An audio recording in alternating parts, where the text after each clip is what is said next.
Good morning. It's 10 o'clock. Welcome to Lincoln Ware Live. We're here every Sunday morning from 10 until 11. And we've got a great show for you today. The first half of the show, Larry Weese from Veterans for Veterans Connection Incorporated. And on the second part of the show, we've got none other than my good friend, Judge Nadine Allen. And we'll answer a lot of questions you might have about bail, how bail is set, and things like that. So have I been on all the time? I just started hearing myself. Anyway, okay, I've been on. Okay, thanks. You guys kill me in there. And we're going to talk the first part of the show. Larry Weese will tell us a little bit about the veterans organization that he's with.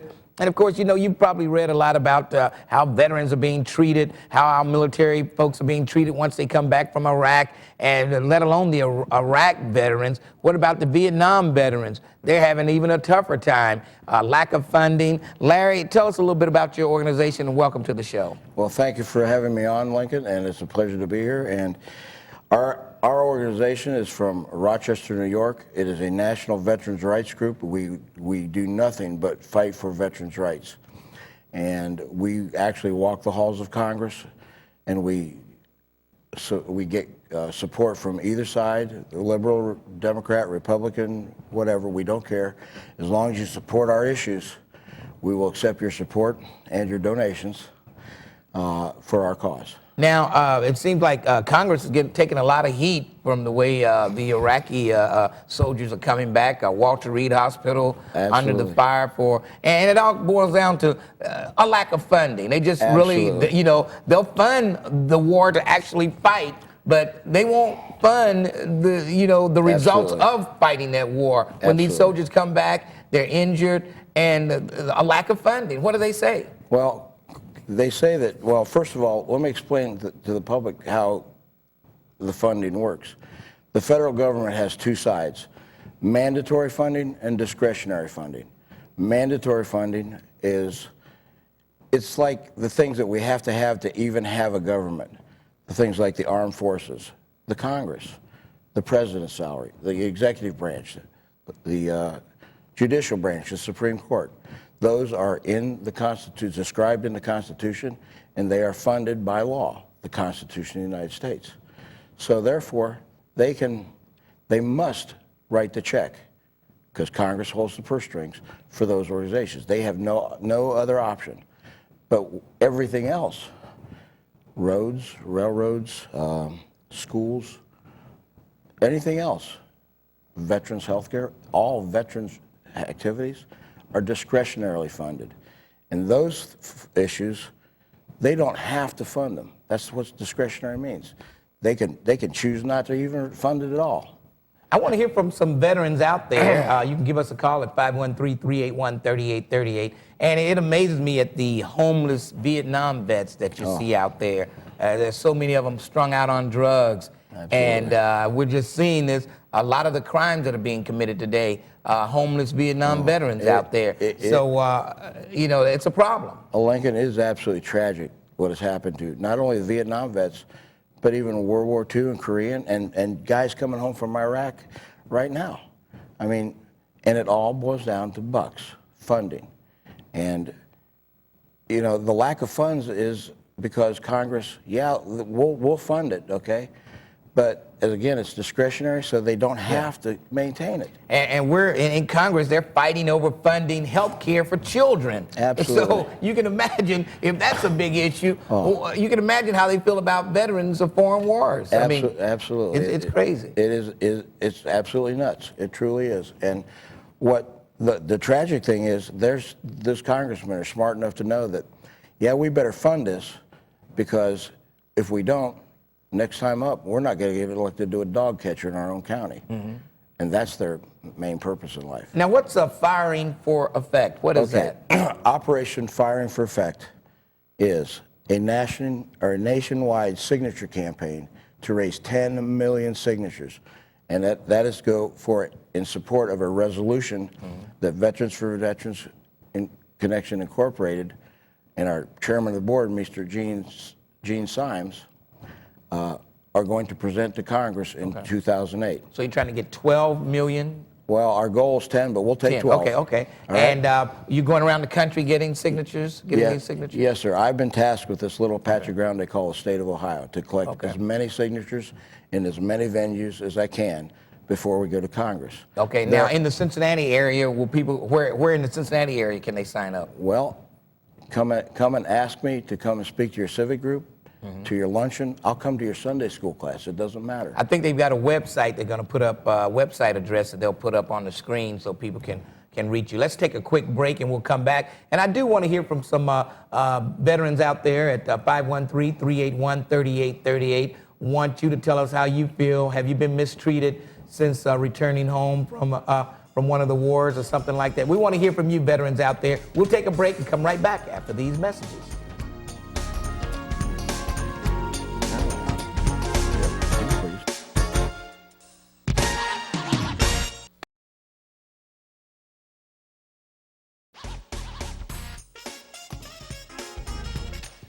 And we're back live. Lincoln Ware Live is the program. Don't forget, coming up, second half of the show, we've got Judge Nadine Allen will be my special guest.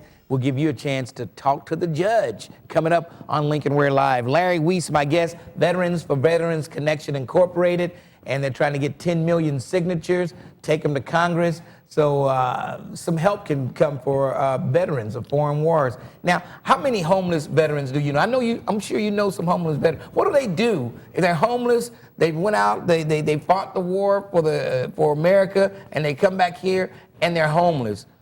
What's their recourse? That's absolutely tragic.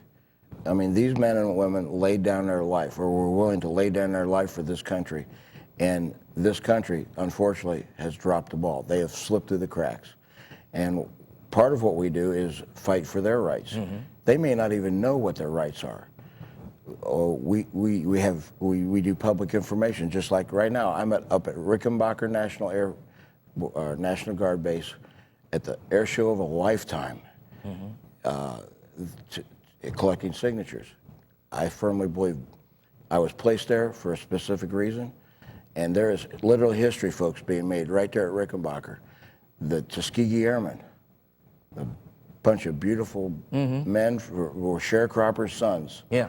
They were placed at the P-51 Mustangs, the most advanced aircraft of their time. And they went to Europe. And before they got to Europe in those ponies, those Mustangs, our boys in those bombers were getting cut to shreds by the Messerschmitts. We were losing dozens and dozens of B-17s and B-24s every day. And every one of them was taking all their crews, almost all their crews with them. And when those, excuse me what I'm about to say, but when them boys from Alabama showed up, the whole game plan changed. It was game on and game over. And those boys, excuse me, those beautiful men literally changed the face of the world. Yeah, of the war, that's right. All right.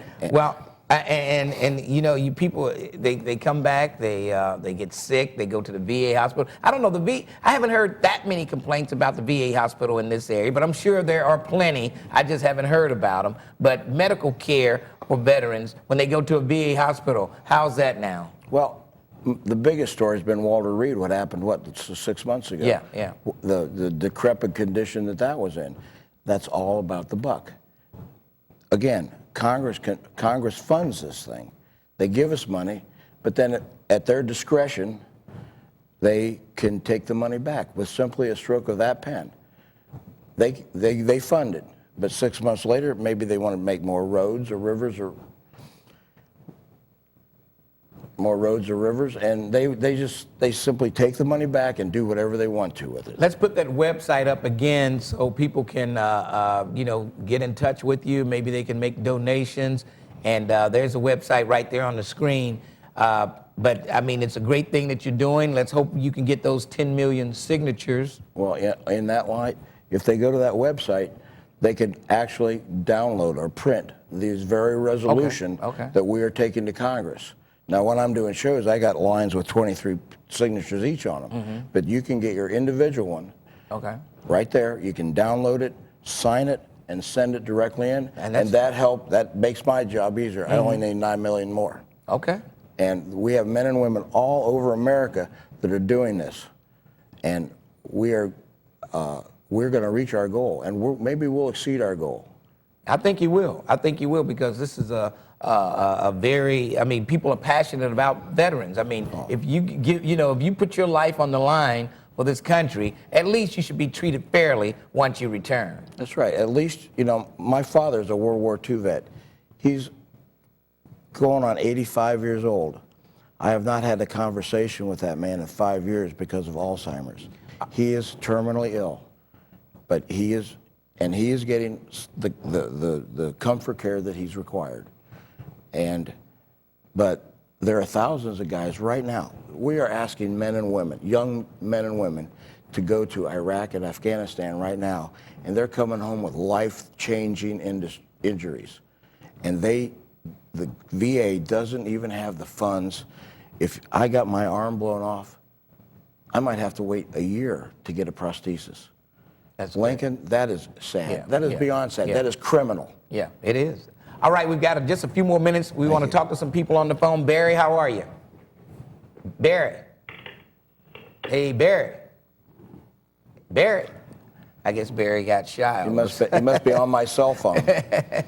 All right, but you're right. That is criminal, and Absolutely. that should not happen. Absolutely. I mean, with the billions of dollars we're spending over in Iraq, Right. Cut the funding there, spend it here in America. And let me cut to the chase on the resolution. The resolution states that we want the health care for veterans taken off the off the discretionary roles, and we think it deserves a place right there with the military guys that earned it, and place it on the mandatory thing. Right. That means Congress must by law, fund it. They must fund it adequately. They can't just throw a few dollars and say, go away till next year. And thirdly, and most importantly, they can't touch it for any other purpose. It's there to be used for one purpose only. All right, before I let you go, I want to ask you about the memorial that's being built. Yes. Can you comment on that real Yes. quick? I am a volunteer member of the board that is building the new Ohio Vietnam Veteran Memorial Park. It is being built in Clinton, Ohio, approximately halfway between Massillon and Akron, just off of State Route 21. And the Cemetery Commission of Clinton, and this is a very small village, they graciously donated 2 acres of land with no restrictions whatsoever, so we could honor the Vietnam veterans of the state of Ohio. State of Ohio. And I have to admit, when I returned from Vietnam, Ohio, they did give us a little cash money for all Vietnam veterans for Ohio. You remember that? Pretty much a pat on the back and say, go on with your life, right? Let's go to James. James, how are you? How are you, Lincoln? Pretty good. What's on your mind? Correct. How you doing, my comrade? Larry, you can call me anything as long as you don't call me collect, okay?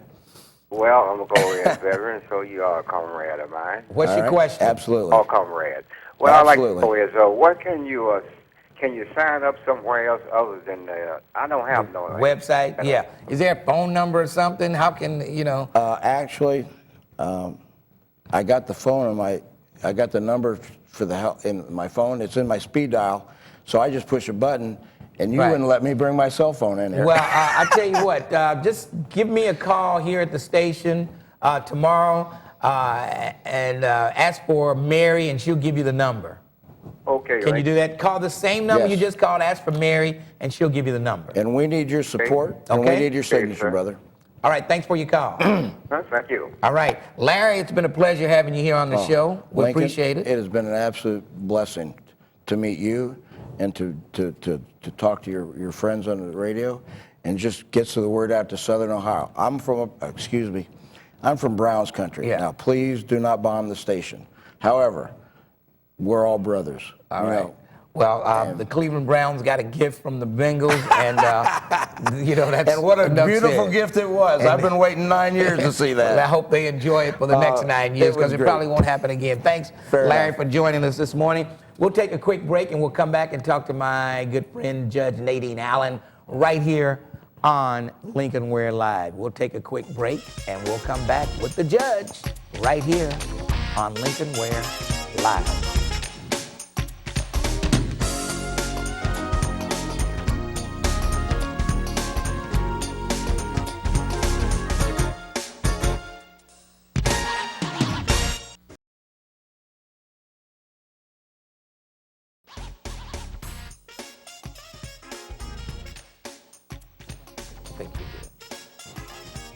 And we're back live. Lincoln Ware Live is the program. And as I said earlier, my guest for the second half of the show, none other than Judge Nadine Allen. And welcome to the show. It's a pleasure to be here, Lincoln. It's always, Finally. yes, I know. It's always good to have you on the show. Now, I tell you, boy, there's been a lot of news circulating around the courthouse, all around the country. Judges, prosecutors, things like bond being set, bond being denied, bond being set too high. What is the criteria for setting bond? Let's get that out there. And folks, if you want to call in, the phone number 513-381-3838. If you've got questions about bond, bail, anything like that, call us up. Judge Nadine Allen is here to answer your questions this morning, and we'll get to the bottom of all this bail and bonds and all that stuff this morning. What is the criteria for setting bail for someone? Let's just say someone assaulted someone. They were arrested. Somebody filed assault charges.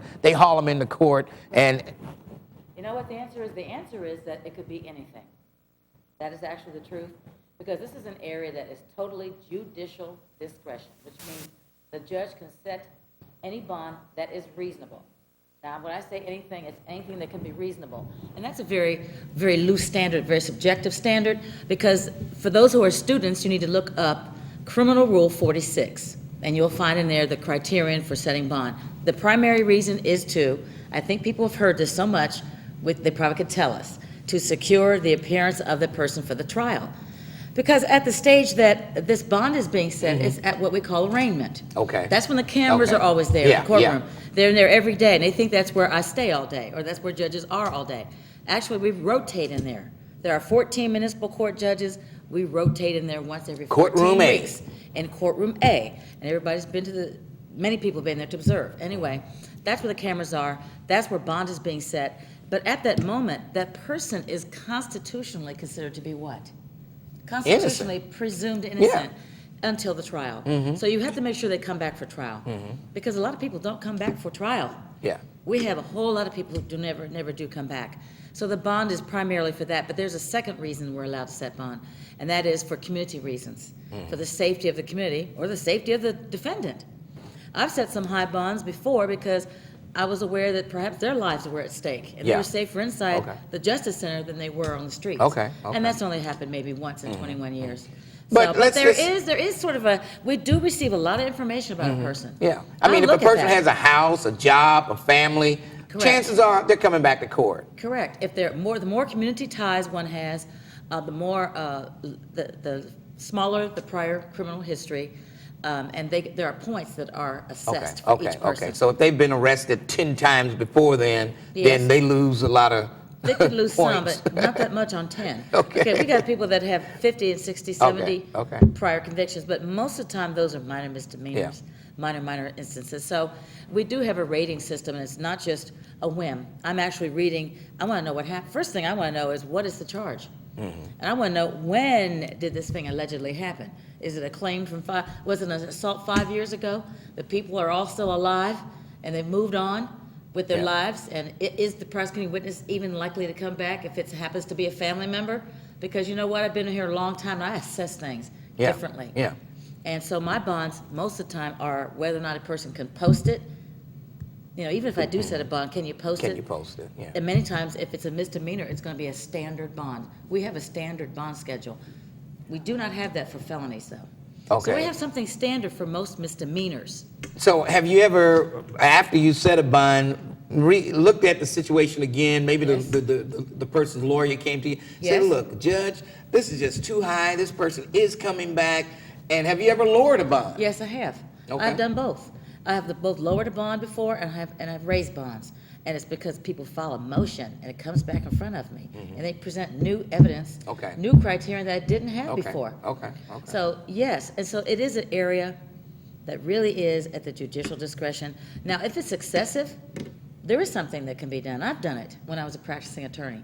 You can file a writ of what we call habeas corpus, and people have heard of that. And that is when the bond is so excessive.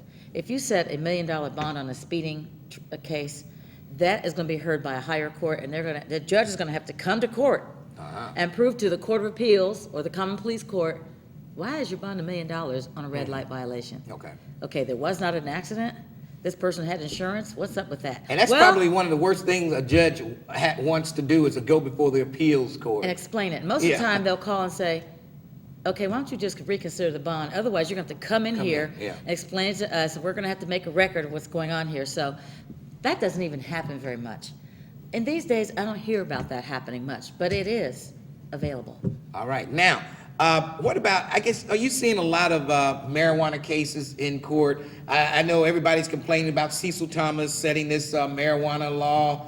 You remember that, the council passed? I can say that I think all council members, was that unanimous? I believe it was. Well, no, I think there were a few dissenters. I don't want to say that. I think 'cause maybe two dissented. I don't know, maybe it was two of them. I would just say that there are consequences for any misdemeanor fourth Yeah. degree, because the marijuana charge went from being a minor misdemeanor payout ticket to what we now call misdemeanor 4. So this is my opportunity to educate and inform the public of what that means. It means that you're facing 30 days in jail and you're facing a fine of $250.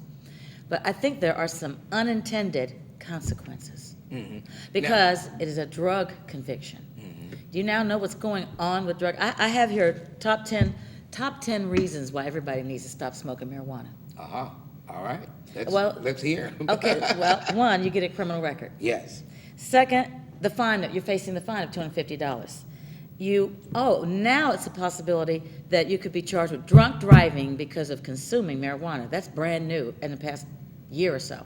So it could be the basis for a DUI charge. Also, employment limitations. Do you know how many people are losing their permits and licenses to be commercial drivers and to be nurses, to be teachers? And how many people are being denied jobs? Okay, you're because of denied. Also, those who have jobs are losing them. I got information that the University of Cincinnati is up in arms because they've got all these people getting teaching degrees, but they cannot find jobs teaching because they have drug convictions for smoking marijuana. The things you do in your youth. So this is an opportunity. So I think we're on number 4. I'm on 5. No one's talking about publicly the fact that if you're in metropolitan housing, you're going to be evicted. Many people are being evicted. The other reason is that people are losing their scholarships. All these college students in the state of Ohio. No, I'm sorry, change that. In the city of Cincinnati. Okay. Are losing their scholarships because it's not a minor misdemeanor anymore. It's a misdemeanor 4th degree. So they're losing their scholarships. You're kidding me. Yes. So if a kid's got a scholarship to UC. Yes, right. And they get busted here in Xavier, Cincinnati. Mount St. Joe's, wherever it is, they're losing their Really? scholarship. Also, they cannot get federal student loans anymore. They're barred from getting that. Also, after the second time, the first time it's a misdemeanor 4th degree. If you get a second marijuana ticket, it becomes a misdemeanor 1st degree. That means it's enhanced, and it carries up to 6 months and a $1,000 fine. And people don't know that, and we're starting to see those.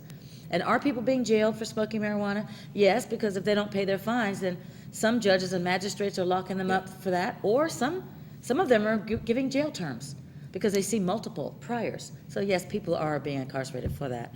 The other reason is it's not expungible anymore. A minor misdemeanor is expungible always because the law says it can be, but now it's an M4. So the first one, you're a first offender. So you mean if you only... If you get two of them, if you're a first offender, you're a first You offender. can get it expunged for that and everything. misdemeanor. Yeah. But the second time you smoke that dope, and see, people aren't quitting. What I'm saying is repeated behavior. What's in this marijuana these days, Link? There's something else in there. It's been sprinkled. It's not sprinkled with angel They dust. may be sprinkling a little coke in There's there, cocaine. you know? There's addictive substances, Yeah. and what's being sold on the street. People are now addicted. So of course they're getting a second one. Now nothing is expungible. Right. Not expungible.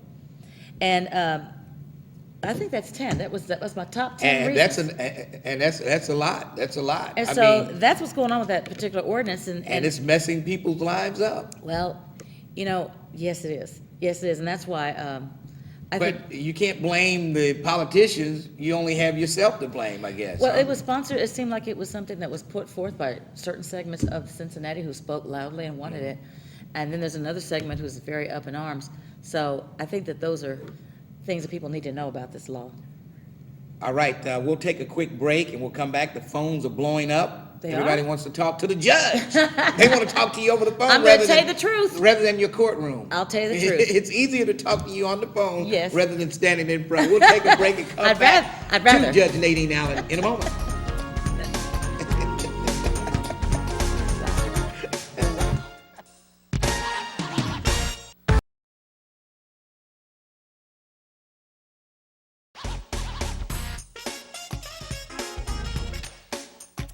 we're back live. Lincoln Ware Live is the program. My guest, Judge Nadine Allen. The court's in session, so we might as well get to the phones and take your questions this morning.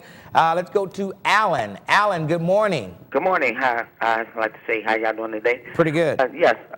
Judge Allen, what it is I was held 157 days on a bond for auto theft, but then my attorney, he got information that I was in the hospital, and the director of the hospital stated that I was under their care and that it was impossible for me to commit the crime. But Steve Martin still refused to lower my bond. And because of that, I lost my job, my apartment, and my girlfriend all within that time. Wow. Okay. I'm going to hang up. And you really can't comment on cases that are out there, but. No, I'm not going to comment on a specific case and Yes. whether. I think what he's talking about, though, is he's telling the truth about his circumstances. Yeah. What I want to know is what happened to the charge. Yeah. Is that charge still pending? He's And- gone, but yeah. And was he found not guilty? Was it sufficient evidence? Was it a handwritten note that came in? Because someone says, I got some new evidence, but if I see a handwritten note, anyone could have written it. So I don't know what was really presented to the judge, but I will say that he doesn't have a duty. He does not have to lower the bond. So these are things that people need to know about. Yeah, he does not About have a to. judge's record. When the judges talk about their record, these are the things that they're talking about when they say this is what my record shows. All right, Ray, how are you? This is Jose. Okay. My question, Nadine, is I got caught up in a drug situation, and I did 6 months, man, and I came out. I'm doing better now. I haven't been before Judge Nadine Allen, but I did 6 months in jail. I come out.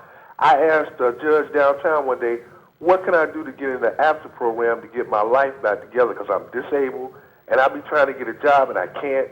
And it's very hard. And I'd like to know what can you do about that? All right, About hang getting- up and listen, and because Nadine's got some programs. What about the LIP program? I think he said the License Intervention Program. So once a person is charged with driving under suspension or driving without a license, we refer them to the License Intervention Program. And what they will do is, we hired experts from the Bureau of Motor Vehicles because nobody wanted to get mired up in that red tape, not even judges. Right. Because there are 50 ways to lose your license in the state of Ohio, plus your lover. You know the old song. And he said You remember he the old lost, song? yeah. And somebody lost about half of them, okay? So anyway, there are many ways. We've hired someone. They will look at your entire record and tell you this is what you need to do to get valid. If people do that, we are dismissing charges against people. And yes, I did spearhead that program with the unanimous. After the judges, I sold it to the judges. It was unanimous. And then we went to the prosecutor and everywhere else we needed to go. And we have this license intervention program. And it's probably one of the best run programs in the county. Everyone loves it because we're helping people. Now, and we can dismiss charges. Thousands of people have been restored. For that gentleman, though, I heard many different things. He mentioned something about drug conviction. It probably sounds like it was a felony if he did a year, probably. And I don't know whether he's a first or multiple Let me offender. grab your Yeah, okay, you mic want that up here. here? We'll just put it up Okay. there because it All seems right. like you're. And I don't know whether he's a first or multiple offender. He might be eligible for expungement, and it's free now. You can file for free, and we could probably help him get a license. And then everyone's now focusing on reentry programs, aren't they? Everywhere. Well, okay, that goes along with this new comprehensive safety plan that we're coming Correct. up. Is there any way we can get this without a new jail? Do we need a new jail? Do we? Well, I would tell you that whatever we end up with, we need to manage it. As far as the question is, do we need a new jail? We have an antiquated 5 different places to go. Most urban cities of our size usually have one complex. I look at Columbus, our sister city. I look at Cleveland. And I look at those major cities, and I see that there's one complex. And but whether this sales tax is passed or not, the comprehensive plan is passed or not, I still see a new jail coming in the future. It may be different county And then- commissioners down the road, and what's it going to be? And then it'll be just a jail without the program. I don't know that, right, because if they're not going to base it upon a new tax initiative, then it's going to have to come out of the existing county budget. So something else has to be eliminated, and I look at that probably being all the social services. Yes. That worries me. All the programs that I'm involved in and trying to get forward now. So, yes, I have alternatives I want to talk about one day. Right. We'll have to- Alternatives not only to conviction, but to incarceration. But first, how about an alternative to even being convicted? And I That's the always best say, thing. yeah, that's the best thing. But the alternative to incarceration, home incarceration. Do they emphasize that enough? Oh, Do yes. judges use that enough? I use it a lot. I think we use it a great deal because the court I'm in the court with misdemeanors and petty offenses. So we use it a lot. Alternative, house arrest. So yes, we do have that. But you have to have a telephone. Yeah. So I always say, people who drive without a license, you need to have a ground line, because if you get charged and you've got many priors, you just might be going to a jail, and that's the best alternative. Is house arrest. So people who just know they're going to keep driving and they're going to keep smoking, they better get a phone. You better get a ground line so you can be on house arrest. All right, let's go to Steve. Steve, you're on with Judge Nadine Allen. Oh, thank you. Good morning. Good morning. Your Honor, I would like to encourage you to retain jurisdiction of building code and health code violation cases when they come to your court. For some reason, all the cases that are rolled to different judges end up in Judge Mock's housing court. That's where yes, he's hearing them all now. And I'm wondering why judges don't retain the jurisdictions. Like you just had a case come before you. Well, I don't want to get into specifics about me. Really, I can't get into that. But I will say that we do have a housing docket now. Right. Well, it doesn't seem fair that one judge gets all these cases. I don't know why. Years past, every housing case was heard by whatever judge it was rolled. Correct. I think that's probably the best way to do it. I don't know. You have a standard setup. I don't know. Do you like the way it's done now? I don't object to it. We have a mental health docket, and we have two judges hearing all those cases, and Judge Mock is hearing the housing docket. This was in response to the city of Cincinnati asking us to do that, and now it's expanded to the county. They want us to do something about the vacant buildings and debris and unkept properties to uplift the community. So it was in response to that. Well, why can't each judge follow the law and make the determination rather than just having one judge hear all the cases? Well, we could, but the majority decided to do it differently. Hey, Steve, I got to run. Thanks for your call. All right. Okay. Now, a couple other questions I wanted to ask about speaking of the mental illness situation. How many people come before you have committed crimes out there, and you realize when they come up before you, they've got a mental problem? They're mentally ill. That's out there. I kind of picked that up by many of the homeless people, many of the people who are arrested repeatedly for maybe begging or really trespassing on property, semi-public, like gas station lots or convenience store lots. And many of them are homeless. And when you talk to them, actually, what's amazing is how intelligent and articulate many of them are, but they happen to be Vietnam vets, now we're getting the Iraq vets, as the first guest was talking about. So many of them are vets and many of them are mentally ill. And we have a mental health levy. So what happens is we're able to plug them into getting a case manager, help them get housing. So there's a lot of help out there available for people now. That's the good news. That's the good news. All right. And the bad news is that every day they seem to come There's before more. you. There are more of them. That's the bad news. LaDonna, good morning. What say ye? I was trying to see that I was convicted of criminal damaging, and the person that convicted me of criminal damaging, was my baby's father, but he came forward with no evidence. I wanted to know, how is it that someone could be convicted without any evidence being presented against them? Okay, I need to know, was it more than 30 days ago? Huh? Was it a long time ago? Yeah. Okay, well, It was like about... well, let me just answer your question. A case can be determined totally on the evidence of one person. A judge can do that, because that's often all we have is somebody's testimony, this person's testimony, and we are weighing the credibility of witnesses. I don't know why the reasons that you were found guilty, but I can say that whatever happened, a trial. Here's my definition of a trial, which might help explain some things. It is a recreation of the past, Lincoln. I wasn't there. The prosecutor wasn't there, and neither was that defense attorney. And neither was the jury. We weren't present, so we have to have these people come in and tell us what happened. So therefore, it all boils down to the common sense and the logic of it, the credibility. That's why we get into the test of But there's credibility. always two sides, though, to every Always, story. and usually 3 or 4. If you have, the more witnesses you have, the more sides to the story. Yeah. I mean, there are perceptions, motives. There are motives, opportunity that someone had to do the offense, and the motives between them.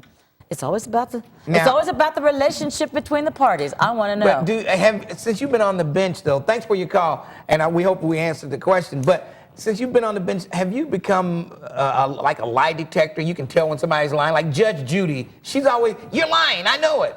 Yeah, right. Can you tell when the person's lying now, since you've seen so many people come before you? I would never deign to say that I can get into someone's completely into their mind. Why? Because there are some great actors out there, but I can't tell. I can begin. Now I know when people have rehearsed what they're saying. When the witnesses have really rehearsed some story, because they start out at point A, and no matter what the question is, they stay on text. So it's like, can you just answer this without, you keep saying the same thing. I'll ask them something oddball, and then they don't have a response for it because they're all thrown off. Okay. It's like, oh, wait a minute, that's not in the script. So that looks phony and fake, and it seems to me you're lying. But the answer is no. No judge is going to tell you. That's why we're searching for the truth. Now, A trial is a search for the truth because I wasn't there. Can you tell I'm lying when I say we got to take a break? Oh, Lincoln. Am I telling the truth? He's telling the truth. All right. Lincoln's a we'll truthful take man. a quick break and we'll come right back with more of Judge Nadine Allen right here on Lincoln Ware Live on It's 38. Back in a moment.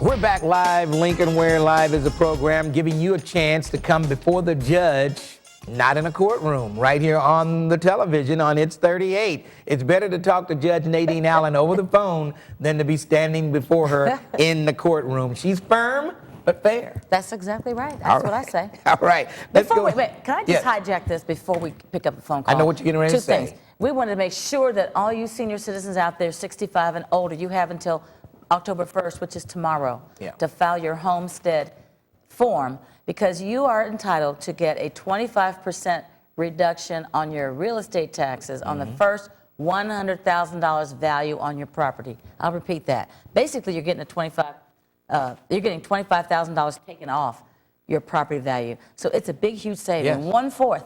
So get that form. You can get the form where? You can get it online. It's online. What was that website? I'm trying to think. There's what a was the website. website? There is a website. It's the government, the state of Ohio. Just call for the state of Ohio. Ask them about the homestead Or at exemption. this point, I would just go down there tomorrow. Go down where, though? The real estate office? I would go to the where you pay your Recorder's property. office. Go downtown to the recorder's office right here in Hamilton County. Fill out that form. Get the form, fill it out right there because the deadline is here. Yeah, that's it. That's it. All right, let's go to Mindy. Mindy, you're on with Judge Nadine Allen. How are you? Fine. Hello, Mindy. I was calling because I wanted to see what can you get expunged, because me, I got into a fight. Tell me this. I just want you to answer my questions quick. What were you found guilty of? Aggravated assault. Okay, and how many priors did you have before that?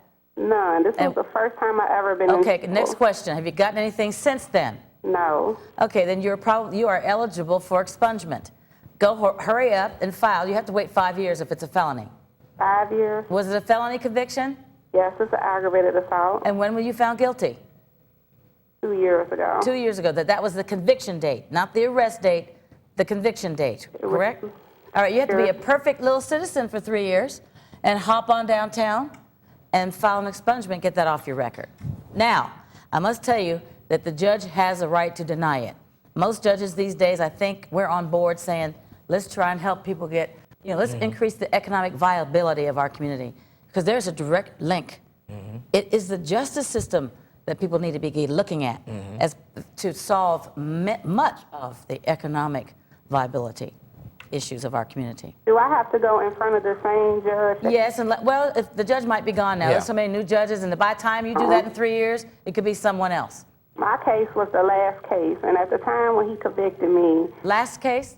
Okay. He said he didn't know all the facts to the case, but he still convicted me and said that it was self-defense, but I used too much force because the woman I got in the fight with hit my 3-year-old child. Whoa. But nonetheless, you've been found guilty, And so I it's was too late to found reopen the guilty case, of ma'am. aggravated assault. It's maybe too late to reopen the case, but you might want to bring up those facts at the time. And, you know, legal aid will do it for you for free.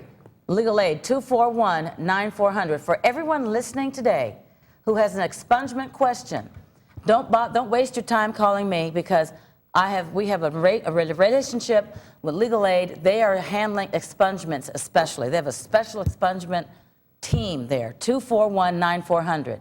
241-9400. Call that number. Please call there, and they have a team to help you, and they do it for nothing. Okay. Okay? Thank you. Boy, she hit your 3-year-old. Was she a caregiver? No, she was my neighbor. And she... Had problems with her for months. Wow. And my landlord told me he was making her move, be patient. I called the police on her before, and they told me as long as she didn't hit me, it wasn't too much of nothing they can do. So the day I was coming home, she hit my 3-year-old daughter and just started hitting me. Oh, boy. Well, hey, you're right. Self-defense, boy. Well, I don't know why she didn't argue that defense and have a trial. I don't know why she did not have a trial and bring up the affirmative defense of self-defense. So it sounds like it may have been there, but she probably entered a plea and did not have a trial. Yeah. Sounds like you didn't even have a trial. No, my attorney told me to... Well, ma'am, you know what? I hate to do this, but it's kind of water under the bridge now. Yeah, it is. Let's work on that expungement. Call that number. What's that number again? 241-9400. I regret that she didn't have a trial, perhaps, and it is a bit too late. She had an attorney. But everybody else out there, if you think you have a strong self-defense, you have to have a trial for that. Definitely. Because all right. when you enter a plea, your defenses are wiped out. The judge doesn't consider that. Once you enter that plea. Not for a defense. You know, you have to have a trial about that. All right, Debbie? Yes. Debbie? Yes. Good morning. Morning, Debbie. Okay, I'm going to go back to the marijuana. I don't think that we need a new jail. I think that arresting people for marijuana is ridiculous, because you mentioned 10 reasons why you shouldn't smoke it, but you never said anything about it hurting anybody. Nobody's out there like robbing people or none of that to get marijuana. Can I respond to that? Okay, hold on. Let the judge The reason respond I'm to that. saying this is because I'm leaving my opinion out of it. I'm not saying whether the law should exist or the law should not exist. I'm telling you it exists. What I always tell people is, whether you like this law or not, people might hate it. Nonetheless, it's there, and when you encounter a police officer, he doesn't care whether you were hurt or did this or that, and they have a mandatory, I forgot that, the mandatory arrest policy in the city. The vortex. If you're going to do something over the Rhine and in these vortex neighborhoods, it's a mandatory arrest. Now, most people are not held long on marijuana. Most people get small sentences. Most people get not much of a sentence, but they do get much of a conviction. That's right. Well, I understand that, but and there is marijuana helping people too, like cancer patients. You saw 60 Minutes last week, didn't you? I'm aware, I'm fully aware of what you're saying. People, and I know that it helps them as far as keeping their appetite up and stuff like that. I've heard that too, ma'am. And doctors will tell them if that's what you're doing to keep your appetite, then go ahead and do it. Well, I can't strike down that law. It's been passed by city council. You need a city council can also repeal it. You know something, people? Make people smoke some and then go to a job and see how well you perform. You know what? What's interesting is that laws can be repealed. They can be repealed. They can change their mind and repeal things. In fact, they did this in the 70s. Let's go back to the 70s. The city of Cincinnati was overwhelmed with the cost of the criminal justice system because from all the ordinances that had jail terms. And they repealed everything that had a jail term. Everything became a minor misdemeanor because they didn't want to pay for the cost of incarceration. Right now, the sheriff, let me give you 4 reasons, other things that happen to taxpayers. One, the sheriff sends a bill to the city of Cincinnati if it's a city ordinance, and the marijuana thing is a city ordinance. So was the littering. You know what? Also, you get 30 days for littering now. Right, that's crazy. And that's for flicking a cigarette. And if you think I'm serious, go sit in the Justice Center in Room A and listen, and you'll find out that the littering charges are flicking a cigarette out the window. You're facing 30 days in jail and a $250 fine for that. That's ridiculous. It's a city ordinance. Also, the improper soliciting, meaning basically the vendors who are 1 inch too close to the driveway or whatever it is. There's so many laws that are the city ordinances that do carry jail term. But the sheriff sends a bill to the taxpayer. And now I've heard different numbers. It's somewhere between $55 and $85 per day, per defendant, for every charge they're arrested or held on in the Justice Center. Plus, there is a police overtime that's paid for those ordinances.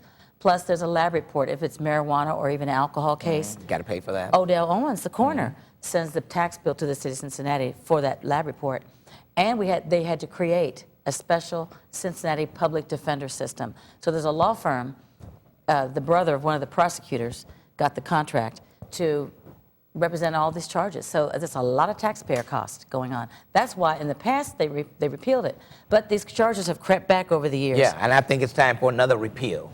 What do you think? Well, you don't. I didn't You say can't give anything. your I just opinion. kind of put some truth out there. I think we have time for maybe one more quick call. Let's go to Ed real quick. Ed, Yes, you got to make it real quick. I'll make it real quick. Your Honor, I'd like to find out if, with prisoners, if scientists are always doing experiments on animals, can we use the prisoners instead of that? Have we what, please? Can we use prisoners for experiment, on drugs and things instead of animals? I don't believe so, but I think that's barred, prohibited now, because there have been some experiments over the decades, and it's not good. It's called cruel and unusual punishment, because people could be subjected to diseases and terrible things. What are you with PETA or somebody? Excuse me? Are you want to member use of people PETA? instead of animals? Yeah, that's what I'm saying. You rather use people instead of animals. Are you with PETA? No, I'm not. Okay. You think we should be doing experiments on Better people class locked up? People as animals, use human beings where you can really find the true, accurate result of the test. Okay. Well, thanks for your call. Well, if they want to volunteer and get paid. Right, they could do that. That'd be a whole different story Right. if they want to volunteer and get paid, and then they can pay for their, a lot of them are being Maybe just send the money home to their family or something. Judge Nadine Allen, we have to have you back again. We have to have you back because I'm not the calls done. are still coming in. They are? Yeah, and Lincoln, we'll this have you happens back. every time. I know it. Judge Nadine Allen, my guest this morning, thank you for joining us. Thank you. And we'll take a quick break and come back and wrap things up with the Talk of the Town right here on Lincoln Ware Live. It's 38. We'll take a quick break and come right back in just a moment.